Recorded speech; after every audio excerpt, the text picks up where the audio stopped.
Ṣẹ̀kẹ̀rẹ̀ lọ bá jó, ṣẹ̀kẹ̀rẹ̀ lọ bá jó, olúwa mi ò dìde ojú ṣẹ̀kẹ̀rẹ̀.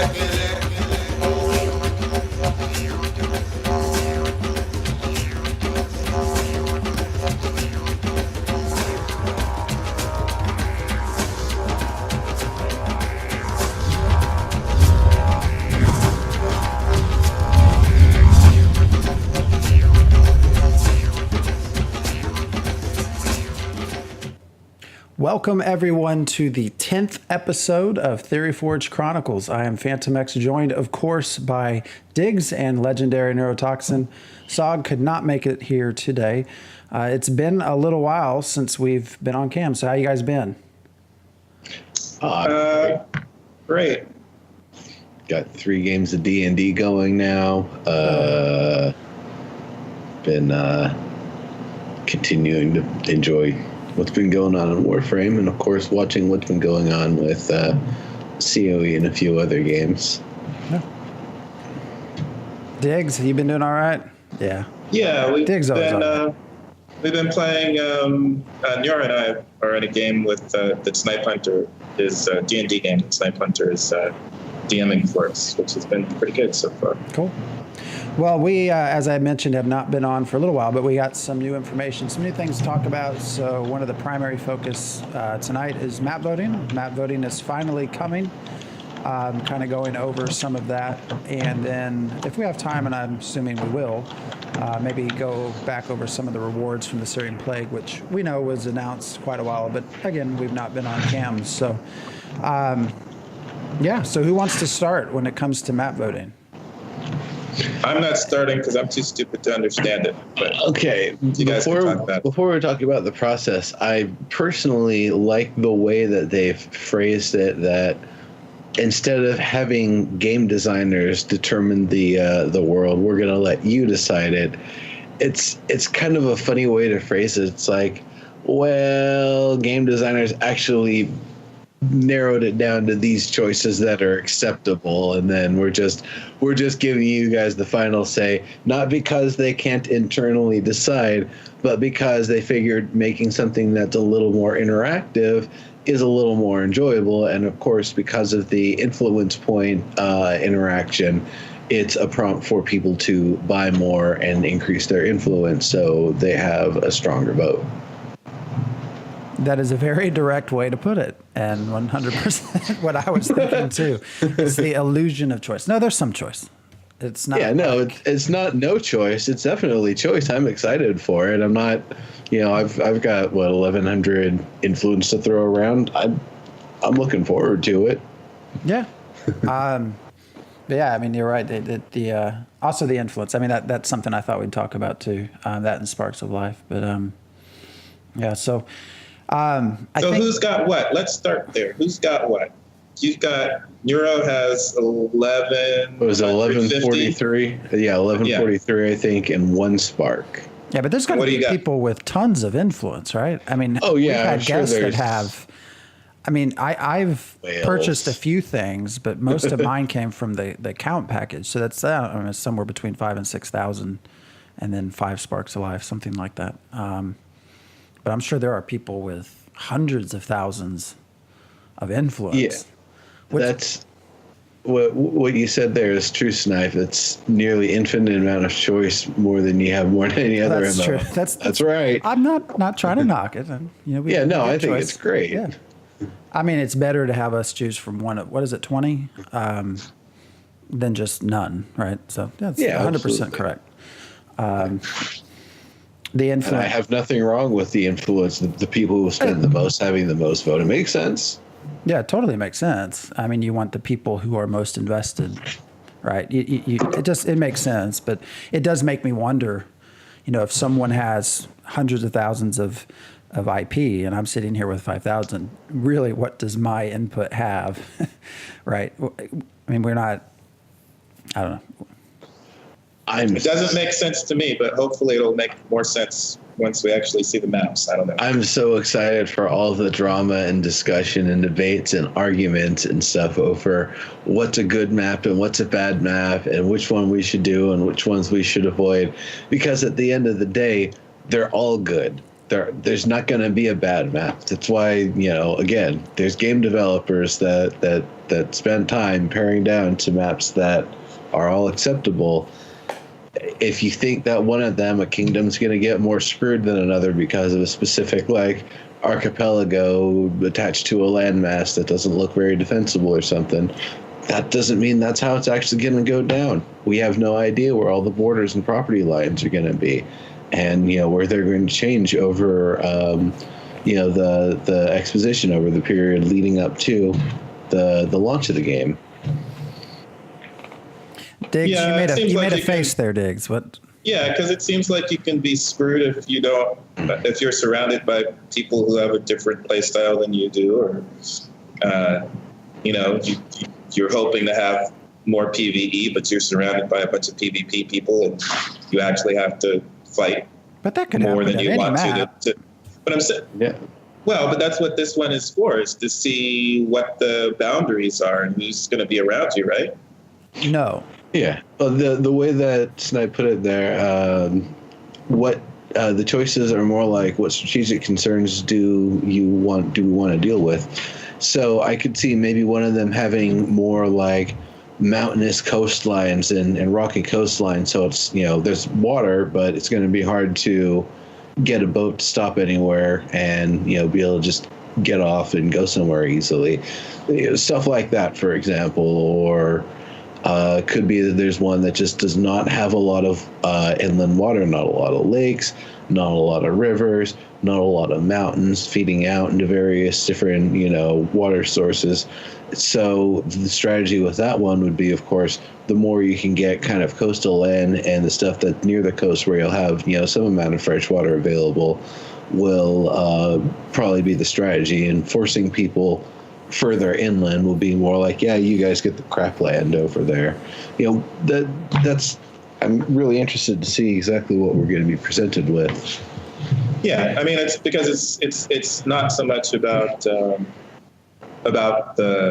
map being bad as you not getting the stuff that you want. If I want, I don't know, now I can't remember what the races are, but I think if I'm a Dross or maybe even a Brookveer who wants to live in a swamp, and I'm not able to get the swamp area that I want, then that's a bad map for me. In that sense, yes. But as Snipe mentioned, this is not selecting, which kingdom goes where. This is just literally selecting the map. That will come later. So you're right. I mean, there will certainly, if someone wants to live in a swamp, they're going to want a map that has ample available swamp to live in. My guess is probably all the maps will generally have the same biomes. They'll probably be, dispersed differently, different percentages, but I'm sure they'll all have the same biomes. Yeah, so the bad map means you don't get the area that you want for whatever reasons. Maybe you do, maybe you don't. Well, I could see. I'm just saying that's what a bad map would be. If I wanted a swamp, there could be 3 other people too that want it, and we could have a map that has a lot of it, and I might still not get any of it. I mean, once it actually comes down to kingdoms and. Yeah, it could be like if you want to be in a certain duchy, in a certain kingdom, no, they don't have any swamps there, but the place next door does, so you could just live there instead. Yeah, how does that break my community? Oh. Well, yeah, wait. All that to say, I don't understand the map voting thing anyway, so y'all are going to have to describe it to me and tell me what it actually is. So, Neural can do that. Yeah, so, I mean, the general idea, there's 20 variations of the world map that have been kind of handpicked by the team, and there will be 2 rounds of voting. The first one to decide per server which 5 are the ones that you want to be able to choose between, and then the second round will be of those 5, which one do you want, instead of doing it as a one shot, here's 20 of them, you get to pick one of them. It's, here's 20, you get to pick a handful and then have a second round. It could be that the one that was the most popular in the first round doesn't win because people realize of the other ones that were decided, after talking it out for a little while, that a different one's actually going to be probably a little more in line with what everyone wants to do. So trying to pick a different map instead, it's kind of an interesting process, but it's definitely this kind of two-phase sort of thing. Now there's one exception for Oceanus because they're all going to have smaller, watery archipelago-based maps because they've got reduced landmass to accommodate the reduced player base. That's why they've got 5 that are specifically handcrafted. They aren't going to show up where the other ones do. So the East, West, and European servers won't have access to those, and likewise the archipelagos aren't going to be based on the other ones. As Snipe said, the sea level is higher on those maps, so there's just less land in general. So wait. So each server has 20 to choose from in round 1. Yes. And we're whittling down to 5, and then in round 2 we're going to choose one of the 5. Yes. Okay. And I believe that process also sorts it such that every server has a different 5, so you'll never end up with 2 servers that have the same map. How's that work? So that I think it's going to be based on. I mean, a vote's a vote, right? If you have 20. Okay. That's actually a good question. Snipe, what you got on that? Is it like each server's highest, each server's second highest, each server's third highest, and then tiebreakers here and there? Like, how's that going to work? Yeah, because that seems kind of hard. Because I know it was touched on in the little descriptive document about it, but I don't think that part was actually fully detailed where the votes are going to go, or that could even maybe not be completely decided yet internally. I'm also kind of curious why there's 2 rounds. I mean, I guess I have ideas. One is for the community to sort of make a more cohesive decision. Instead of 20 different ones, you only have 5. I also wonder how much of that is trying to limit the superior influence of like the top 10 people that might have hundreds of thousands. Yeah, I see what you're saying. Because you're dispersing over 5. If you have everyone else over 20, the vote's not as strong. It could be that people don't even get in on the first round. They finally see all this news about, oh my goodness, I missed the first vote. We're down to the second vote. Well, I better make sure I vote this time. I know voting doesn't necessarily work like that, but one can hope. There's tiebreaker criteria. Okay. So for anyone that's listening and not watching on a recording later, so Snipe said that when you vote a combination of map and server. The 5 highest for each server are applied to each server, but in the case of a tie, there's tiebreaker criteria to decide which server gets the map. You want to talk about some fighting? So round 1, we're going to be on North American West. Yeah, that's where I'm planning to play. What about Theoryforge? What do you think? Yes. North American West? Yes. Okay. So we'll have 20 maps to choose from for the map pool voting, which is round 1. And the only things visible are the shape of the continent, the biomes, the kingdom and duchy boundaries. How do we know what the kingdom and duchy boundaries are? I don't know if we actually get those initially. It says, I'm reading it, during map pool voting. Yeah. Okay. Yeah, and Snipe said in chat that it is potential kingdoms as well. You're not actually picking the kingdom, but we're going to be able to know what kingdoms could go where. Okay, so they will be on the map. Yeah. All right. And then how are we coordinating our voting? So we have 20 maps. So I guess in The Discord, question is, are we coordinating our voting? well, I would assume that's what we would want to do. So if we were doing Theory's Forge, the four of us who are the main people interested in that, we'd probably be going in Discord and saying which ones we like best to whittle down to 5, right? And then I would do the same. And then I would do the same thing for, what was it? Saphondri? How do you pronounce it? I haven't looked over there. There's Sanctifondri, the duchy, and I mean, I don't know if it's going to be kingdom first and then the rest of them, or how it's all going to break down. Right. So are you planning to? You only have one spark, so you could only. Oh, I might buy more.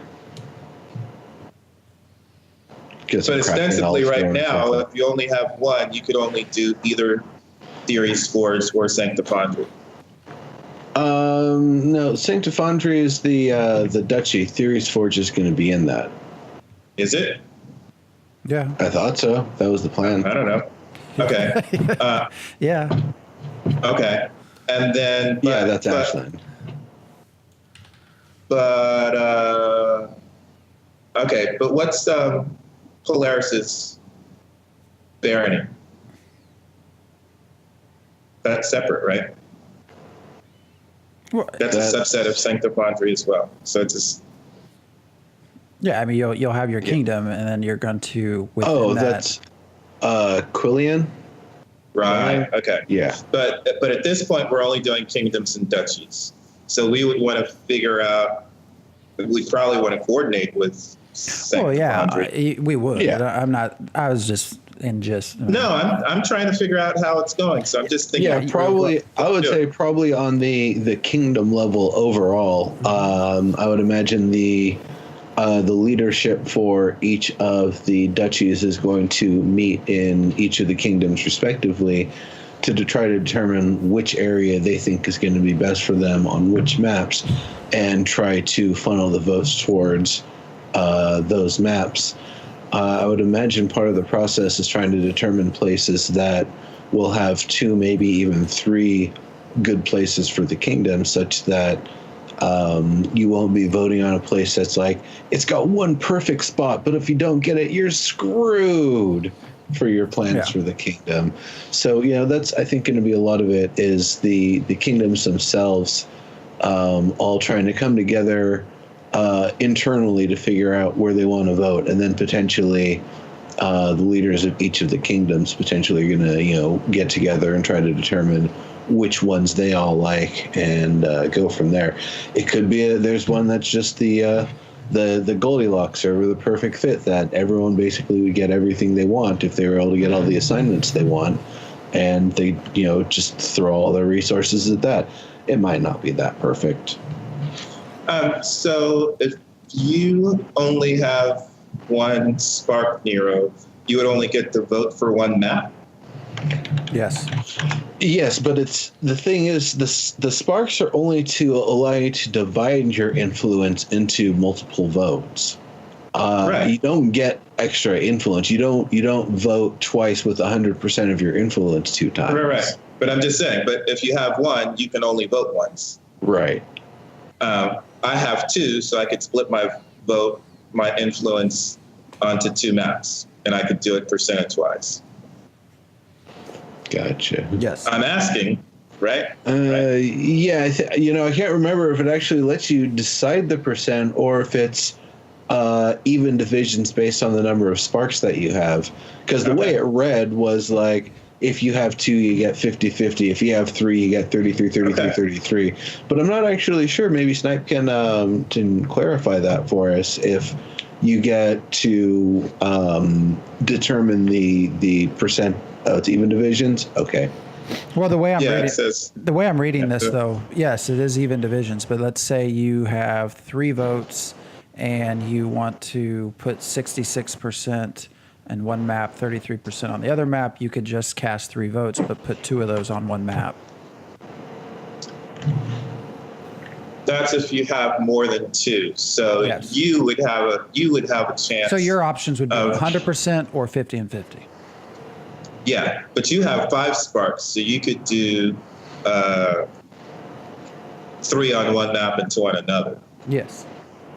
All right. I don't know why I would do that, but I'm just saying. I'm just trying to go through and the the reason I possibilities. say I don't know why I would is because I only have 5,000 or 6,000 influence. There's people with 30, 40 times the influence, probably even more than me. So, I feel like me splitting my 5,000 in half or whatever, it's gonna lessen my input even further.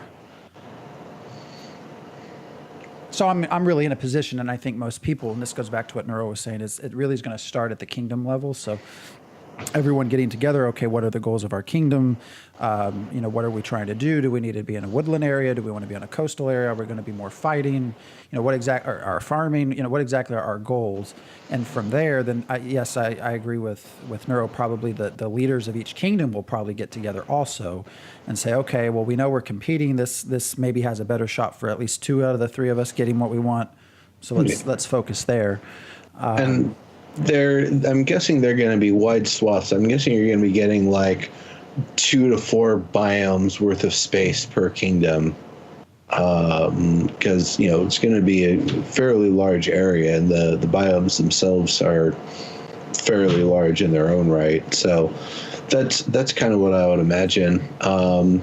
Obviously, they've talked about, things beyond the first continent, so I'd imagine that's just going to be anybody's game. So if you don't like the land you start with, start doing whatever you can to start building up your sailing tech and get the hell out of there.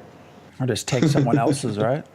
Yeah. Or no, not even take someone else's. Just there's potential. I don't know if it's unclaimed land or if it's just people we haven't met yet. Or take someone else's.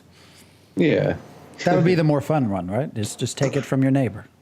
But if you're going to go a Viking, I suppose. But this round, Diggs, I think everyone within the same within the same duchy and the same kingdom will try to vote the same way. Now, once we start getting into the kingdom selection, then there's going to be a little bit more. What does Theoryforge want versus what another county wants and another county. So eventually, it'll get to where you're also kind of going against the people in your own group, but that'll be later. Well, but it might also be that you have an alt character that's not in the same duchy. So. Yeah. But I mean, for me, right. I don't have. I was just using you as a hypothetical. Yeah. Well, I mean, I don't really have a particular. This is going to make everyone want to join Theoryforge. I don't have any goals per se, so I'm pretty laid back. So as long as it's not total wasteland, I'm going to be a pretty much follow along with what everyone else wants, because I know there will be people, who will invest more time than me. So I'm not going to take up some prime, farming land just because, hey, I want to come on for an hour a day and farm, when someone else in the duchy is going to spend 10 hours a day or whatever. I'm not going to be fighting tooth and nail for something that I'm not going to have as much of an influence in. But that will come later.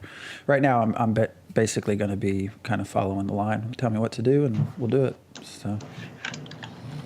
And I think the Erishe are not starting on the main continent. That's going to open up later, so that would be a place that people would be trying to get to later, or people from there, wherever they're living, are going to be trying to get to the mainland at some point, I guess, perhaps. If I understand things correctly. So this will be interesting. This will be fun. I wish Sog was here, because you know what he'd be talking about, right? More the implementation. It better function. Oh, yeah. The voting, that everything needs to be stable. It needs to have a clean, smooth, well-designed UI that gets the user from point A to point B in a very comfortable way, and that is not confusing. Yes, I agree.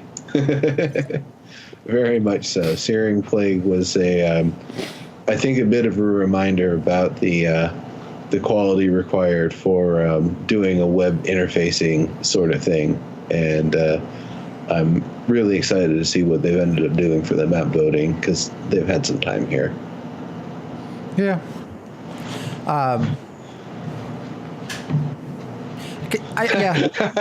What? Snipes says we got it. Don't worry. Once every 6.34 hours, a window will open for 20 seconds wherein you can vote on a map. It'll be great. Well, it is important. You know, that's hilarious. This is really the biggest, the big first. You know, we all participated in a community event. Sure, that brought people together, and you know, for an RP goal and some other things. Hopefully, we'll get to here in a little bit. But this really is the first big step, right, into defining your role. You know, you're defining your kingdom, defining your place in the world. So that's, you're right. That's where it definitely has to be dead set, ready to go. What the world's going to be, if it's this big, long, kind of stringy thing that, you know, it's going to be hard to get across it, or just a ball cluster, or a couple, you know, large islandy things you have to kind of sail around a little. Yeah, that's to me is going to be kind of interesting to see what kind of natural boundaries are you know, going to be available. And you know, that's one of the other things I think about is you know, we just look at our own map of Earth. A lot of political boundaries ended up being based on geographic boundaries. So I'm interested to see how that ends up playing out. Either that the geographic boundaries are something that it's like, well, we'll just agree to, you know, call the edges of our border here for now as part of this treaty. Or, you know, if it's going to be something where the borders end up being is just where they're currently at until the next wave of fighting pushes them back and forth in each direction, and that they're going to be a very, you know, flexible sort of thing.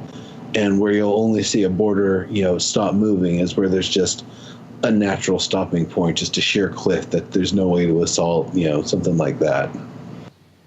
Well, I guess it depends on what you mean by borders and which society you're talking about, because the geographic borders weren't really stopping, I would assume there'd be colonial America from spreading from one side of the continent to the other. I mean, right. I assume when we get to see everything, it'll be a mix of both, right? There'll be some areas that it's mountains that separate, maybe a river, something that's impassable, but I assume there'll be just wide open border areas too, because that's going to encourage, you know, kingdoms going into each other, fighting and trading. And I mean, that stuff didn't stop colonial Americans from going to the West. They were, I mean, okay, but I guess that'd be more the equivalent of when players are leaving the main continent and going to one of the other continents. Yeah, I'm just, but I mean, America is, you know, the size of multiple countries. I mean, it is, because, you know. And parts of it are defined by water. And it's going to be Americans parts playing, of it are not. So they're going to have manifest destiny for sure. Oh, well, I mean, that's a warpath they're going to have to be ready to enforce, because that's, I think, going to be a more brutal battle in a game where everybody's expecting a fight. I mean, that's what I'm expecting. There's, from the get-go, people are going to be backstabbing and trying to grow, to gain. That's, I mean, it could very well be that no matter how hard and how well you fight to expand your borders, at the end of the day, all the other nations, all the other kingdoms, accept the works of their approved cartographers, which don't recognize all of those borders, and then they, you know, just continue fighting and encroaching on those lands because they don't consider them as part of your kingdom. My point is not that having mountains would prevent two different kingdoms from fighting in those mountains. My point is they'll probably also just open borders, because that's going to more encourage players to engage each other rather than to have to spend time inventing whatever and crafting whatever. They can just, so I assume it'll just be a mix of everything. It's not just going to be like a landlocked mountains surround this kingdom, you know, separate every border there is. Right.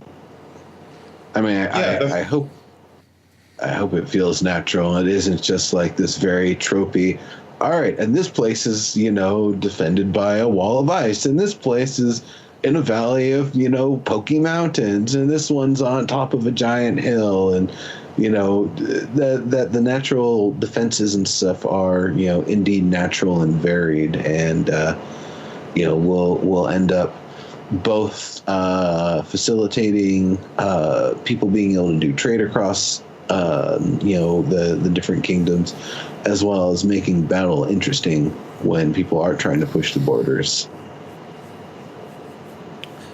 Yeah, how it's going to be on different servers and how effective defending those borders through the natural terrain is going to be pretty interesting too.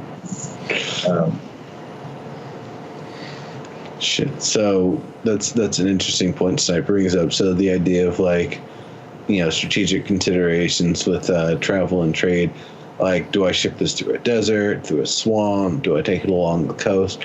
That makes sense. And I could see that being part of server selection is if you're able to have nice flat plains, kind of in the middle of kind of a ring where everybody's territory and kingdoms are at.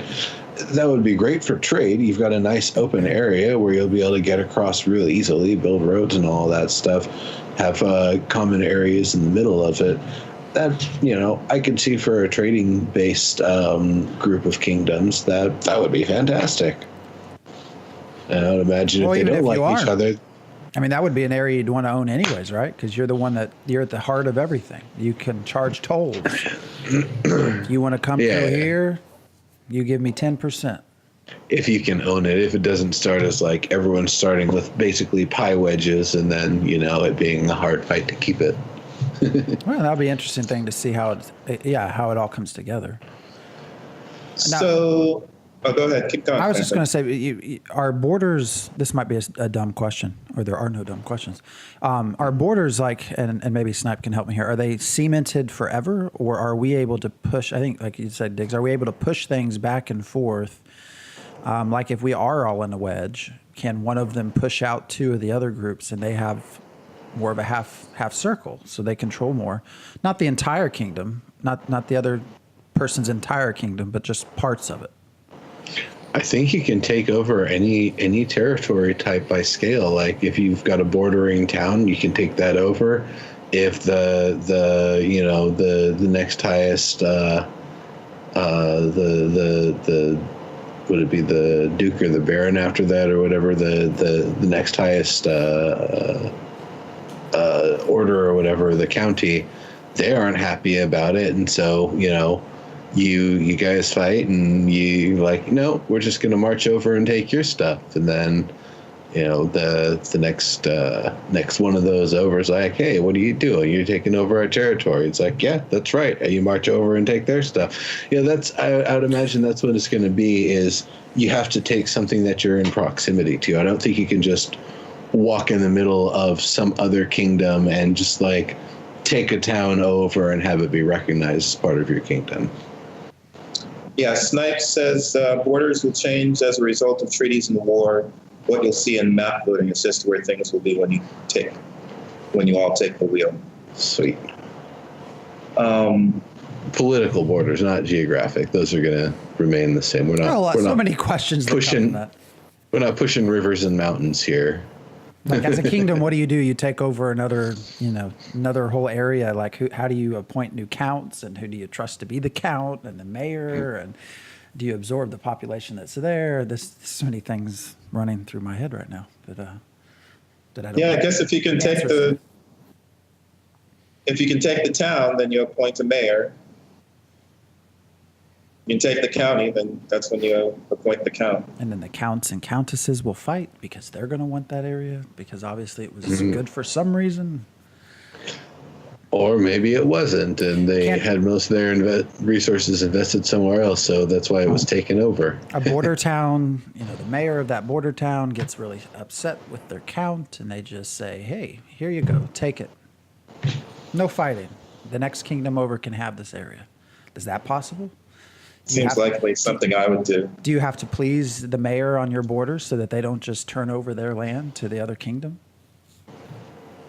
don't know. Just questions in my head. You want my swamp? Go ahead, take it. So, Neuro, you have, just because I happen to know that you currently have one spark. So you have one spark. Would you wait towards the end of map loading so you can get an idea of where your kingdom and duchy, what ones they like the best, so you can be sure you're supporting them at the end? When do you think the best time would be to vote if you only have one spark? For me, I'm basically waiting for Ashland to give the signal for what maps they're planning to invest the most in, and of those, the one that I think I like the most, I'm going to put the vote into. So, I'll let some other people do the heavy lifting and try to theory craft and decide, because as far as I'm concerned, one map is just as good as the other. There's going to be different considerations either way, and it's everything off the first continent is all going to be, essentially new content and completely different anyway. So as far as I'm concerned, it doesn't even matter what the first continent has. Oh. It doesn't matter what the first continent has. That makes it sound like you're interested in the second continent? Yes. Why? Because it's going to be either new civilizations that we didn't get to meet initially, and so there's going to be a lot more sociology and archaeological sort of implications to it. And if there aren't a whole lot of people there, then, mapping out the brave frontier or whatever, that's great. That's fun. I'm excited for that. I like to explore. I like to see new stuff. I'm definitely planning to be a cartographer and, provide records of all the various things that I find and come across. So new territory that nobody's been to before, that's great. That's a gold mine for me. So you don't care because you're just, whatever the map is, you're going to be You're leaving just anyway. transcribing that anyway. Doesn't matter. Yeah, pretty much. I mean, I imagine the first in-game year, or maybe the first year, real world year, I'm mostly going to be trying to see what I can and do what I'm going to do on the initial continent, see if I can at least visit all 5 of the kingdoms. And then after that, hopefully my shipbuilding, lumber working alts will have the skills to make a boat for me. And then you'll have where your so you don't where your die. home is won't matter.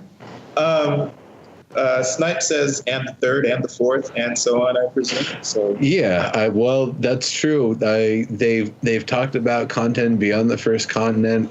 I know that would mean there's a second something of some size, and then beyond that, Oreo. I mean, unless they've specifically said something, it's just speculation at this point. okay. Well, do we have more to talk about with the map at this point? Anything else question wise? I think we'll wait till more news, because the voting's coming on Monday, right? I Is that guess when we it should. starts? Yeah, we should. I guess at least mention that. Yeah. So the 22nd, I think, is when it goes live, and then we have until November. Well, the first round will be. It's 11 days, so it is from October 22nd, 12 p.m. To the Pacific to November 2nd, 12 p.m. Pacific. So Cool. plenty of time. And Multiple then, continents. Okay, so Caspian has mentioned that, but the total number could be different. That's cool. That's interesting. So you could end up having one where there's 8 tiny little things around in different places, or one where there's, a mega continent and you basically start on the equivalent of Australia. That that's actually kind of interesting to me. I must have missed Yeah. this. Oh, go ahead. Sorry. go ahead. No, you go. No, it's off topic. So go ahead and finish your thought. I was just going to say there's 4 tribes at least that we are supposed to discover once ocean travel is discovered. So, but that doesn't mean that all 4 of those are on the same continent. So, Right. I would imagine they aren't. Or there could be mixes of them on the different continents. It could just be that all of them never made it to the one that we're on, but they've got all the other ones on lockdown already.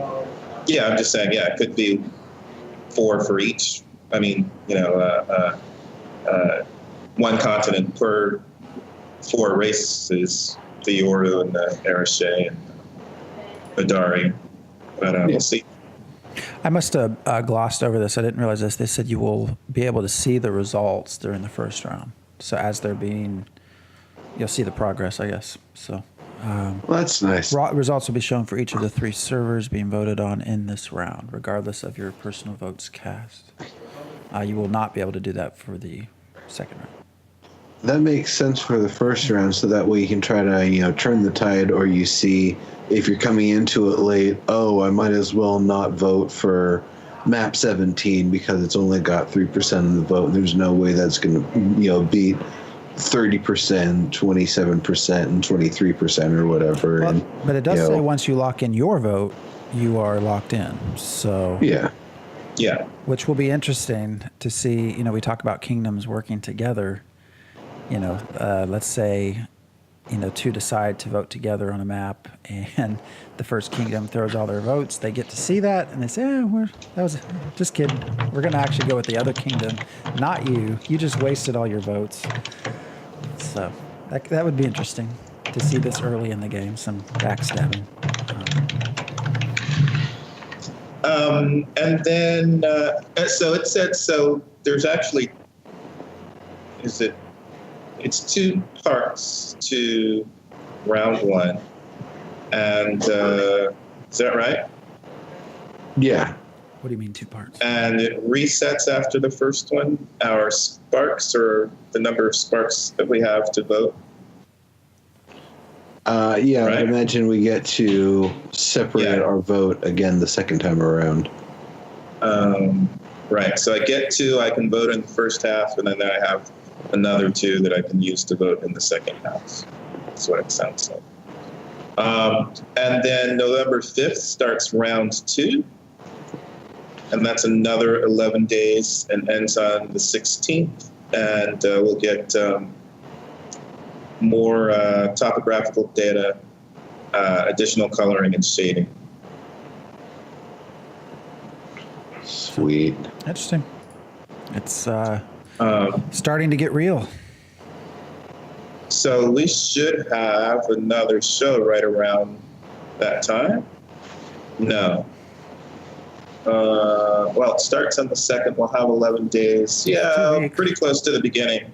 Yeah. At least the first round we'll be able to go over who's in the lead, what maps are where. Yep. Okay. The second round we won't know. So. Yeah, but I'm saying we'll be able to talk about the first round by the time we do our second show. Okay. Getting real. Vox Elyria, that's all I'm saying. But yeah. Actually, it's not Vox Elyria anymore. Is it? I don't know. Pretty sure they. I'm just trying to poke the bear. That's all. So, anyways. Yeah, pre-Elyria, not Vox Elyria. All right, so we'll have more to talk about that later on. I did want to go over specifically one part of this, but since we had not done a show since the end of Searing Plague and the rewards that sort of came out of that, one is a title, which Diggs, you and I kind of briefly were talking about beforehand. You'll have one character that can have the title Plagueborn, and then you'll gain resistance to Searing Plague, and that can be inherited. We were kind of talking about, I'm just curious, the idea of character bound versus account bound. I don't know. What are you smiling at? Am I missing something here? The name table, rolling a die 100. Yeah, every few sprints we roll 1d100 on the name table. That's great. So, yeah, I think that's interesting because it means you can make, potentially, I think it means you can make more Plagueborn if you have a bunch of offspring from your character that was Plagueborn that every one of them is going to have that attribute. I could be mistaken. It could be the firstborn. No, I think you can inherit that Yeah, title. you can. So that in the contract system, that's I. So I don't want to talk about the idea of it being, like human trafficking and like animal breeding and stuff, but like the idea that one person can, make families of, plague-resistant people or whatever. It's true. Might be a good reason to get married. Yeah. But the idea of a kingdom being like, no, the only breeders are people who are plague-borne resistant. That they don't grant the contracts. I don't even know if that's a thing they could do, to not grant the contracts to anybody who is in plague-borne. But there could always be a downside, like we've seen in real-world examples. You might be resistant to one thing, but it's caused you to develop this whole other genetic defect that can be passed down. So that, that could end up being balanced if it has to. But I keep wondering what type of laws people are going to pass. It seems like having only being able to be a citizen if you're a plague-born seems like a good law to have if you're into laws. If you're into or laws. maybe well, especially in this game, I don't understand how people are going to really create their laws or what laws people are going to create. But it might be a good law for royalty or government to only be plague-born. That sounds like something to try for. So there were two other things. I said one. There were actually two that really I wanted to mention. One that just sounds interesting, and I'm curious about it. It's World Technology Rewards. So inoculation. It says introduces an inoculation item type that will potentially grant players immunity to a single disease, or if the inoculation fails, give them a disease when used. So I'm just curious about if that could be used in a backwards way for warfare. In some sort of fashion. We'll obviously have an item that we can inoculate people with. You'll have to have presumably a needle. Could you disguise that in some other way? The example I gave Diggs, let's say you have an insider in the kingdom over, and they're going to attack, and they're going to infect us with this disease, but I have the cure. And so you pass around all these inoculations, and the reality is it was actually the disease, not the inoculation, so you make everyone sick. Like, is that a possibility? Do I not only have to worry about arrows and swords, but also someone sticking me with a needle that's going to make me sick? Or sticking you with something else to pass on a disease. Should be possible. Well, that's not... Yeah, okay. Passing diseases should be a thing in this game. That's definitely treading into dangerous territory, because that's the sort of thing that, like, an extreme form of, like, PvP group would do, is, like, round up a bunch of people on the road or whatever and inoculate with something that's highly contagious, and then send them out there or whatever, and then they just infect whoever they come across. Like, that's kind of messed up. And then once you've been affected in that way, it was a non-consensual act, and there's nothing, you can't just, walk up and, hey, heal me. Some dude stuck me with something. So, there's... but you could, instead of, we're in a mindset of protecting ourselves with walls and armor and swords, but there could conceivably also be, let's advance science, our medicine knowledge and protect ourselves that way. Because, if you're going to do, obviously, if this were to work, somebody would have to research how to do that to begin with. So, the flip side, then you should also have a way to research how to fight that disease. So, right. Again, it's just how detailed you want to get within the game. It was just something that was interesting to me as sort of a different way of, I don't like the sort of combat PvP. That's just never been my sort of thing, PvP. But, in one of our other shows, I mentioned sort of crafting, PvP, sabotaging other people's things. This is just sort of another form that you could take. Instead of being the sword fighter that goes out and does this, I'm going to be the researcher that sits back and tries to figure out new ways to advance my kingdom. Yeah, I don't have to kill you immediately. Maybe I just need to scratch you with my plague-ridden dagger and let you spread the disease when you survive and go back home. Why not? Why not have to have a kingdom with some doctors that can figure out what's going on and how to treat it? Or they're giving us a book on basic medicine, right? The trick from Escape from LA, where he was told he was given some horrible virus that was going to do this nasty stuff to him. It was just a common flu virus, and it had mostly run its course by the end of the movie. Well, because I mean, when you look at what else we're getting, disinfectant. There's a book. It says a book of basic medical diagnostic knowledge, treating disease and balance and humor. So they're giving us the tools to figure out how to protect ourselves from something like that. So why can't it be used in a PvP setting? My other question, though, was also to that book. It doesn't really say if it's going to be different among races because, and I can only compare to medicine now and what I do. And there are differences depending on where you're at. You don't think there would be, but, how we practice medicine here isn't necessarily how it's practiced over in London or how it's practiced, in other places. It's not like drastically different, but there are differences. And it doesn't really say, it just says a book. So I'm just curious, too, if there's going to be differences within the individual groups of people, how they practice medicine.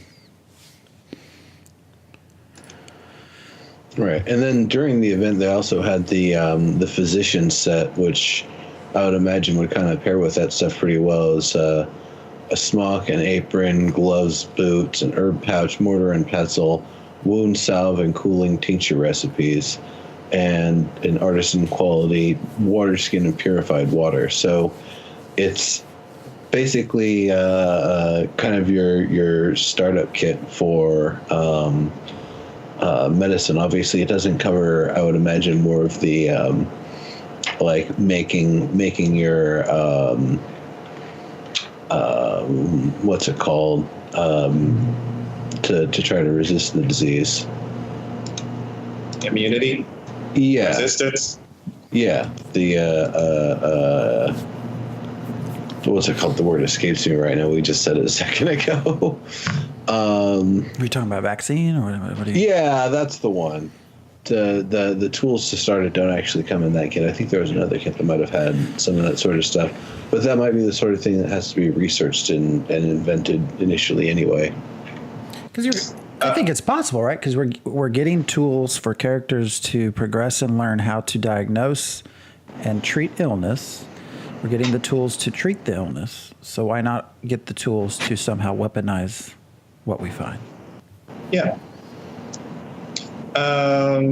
Snipe says that the books would typically be regional in terms of different types of medical practices, but in this case, it's the same book, just translated to the local language. Well, we are starting to come up to the end of our time. I don't know if anything else on your mind? It's been a while. Did we cover all the rest of the stuff in that pack? No. So we also will get disinfectant. Are you talking about the reward pack? Or? Yeah. The disinfectant, which I thought was funny, is a tincture of vinegar and alcohol. Great. The distilled things that kill stuff. Just kind of mix them together and, eventually things get clean. Great. Hey, it worked. It's primitive, but it works. Plague Mask offers some protection from, or just offers protection against disease, and then a healer's kit. So there are, I never actually considered, I always said a farmer. I didn't really consider the idea that someone could be a doctor. I mean, you have all of the things to do that now, and what kind of importance that will have within a kingdom. And then the world technology for inoculation, like we were talking about. I did end up getting a physician set, so I guess I'm going to end up being a doctor, even though I was thinking of something else. Maybe I can be both. But yeah, now that we've got those roles from participating, might as well use them. There's the answer I was looking for. Snipe says, yeah, there's nothing to stop you from taking a really nasty disease from one region and strategically transplanting it through a carrier. Yeah. My mind is blown. This is just a game beyond what we're used to. So.